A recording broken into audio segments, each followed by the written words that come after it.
جی تو بچوں، آج جو ہم آپ کو کہانی سنانے والے ہیں، یہ کہانی دبئی کے شیخ کی ہے۔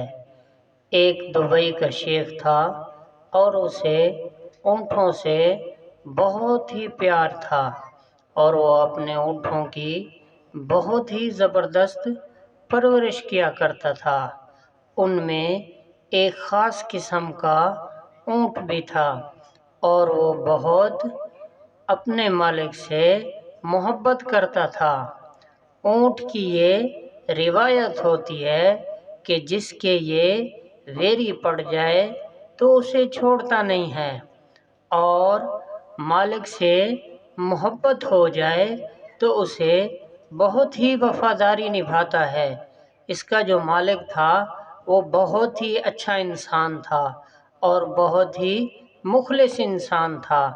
اپنے اونٹوں کا بہت ہی زیادہ خیال رکھتا تھا، رات دن بہت ہی اس کے اوپر محنت کیا کرتا تھا، اور پاکستان سے کچھ بندے منگا کر ان کے لیے معین کر دیتا تھا، اور خود بھی ان کی دیکھ بھال کیا کرتا تھا۔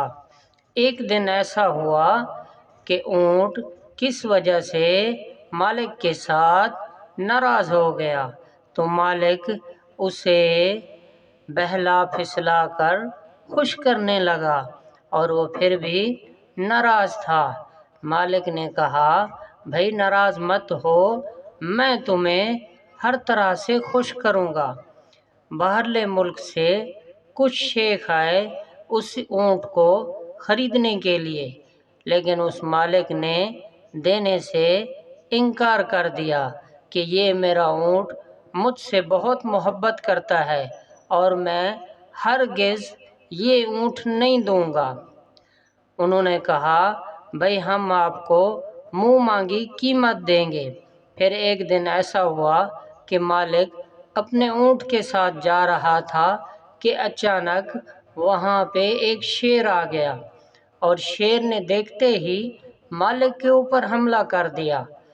مالک تو بہت پریشان ہو گیا، اور اس کے بہت سارے اونٹ تھے، لیکن ایک اونٹ نے شیر کے اوپر دیکھتے ہی حملہ کر دیا، اور اس نے مالک کی جان بچا لی۔ مالک بہت خوش ہوا اور اس کے اونٹ کے اوپر سواری کی، اور اسے ایسے ہی آزاد چھوڑ دیتا تھا۔ وہ مالک کا بہت ہی وفادار اونٹ تھا، اور مالک اس کے اوپر بہت ہی ناز کرتا تھا۔ تھوڑا سا زخمی ہوا مالک، لیکن اونٹ کے اوپر بہت خوش ہوا کہ اس نے میری جان بچائی ہے۔ جب تک میں زندہ ہوں اس اونٹ کی خدمت کیا کرتا رہوں گا۔ تو بچوں، وفاداری ہر کسی کے ساتھ نبھانی ہے، چاہے وہ انسان ہو چاہے جانور ہو۔ کسی کے ساتھ بھی لگن ہو تو اس سے محبت کرنی چاہیے، اور اس کے ساتھ خلوص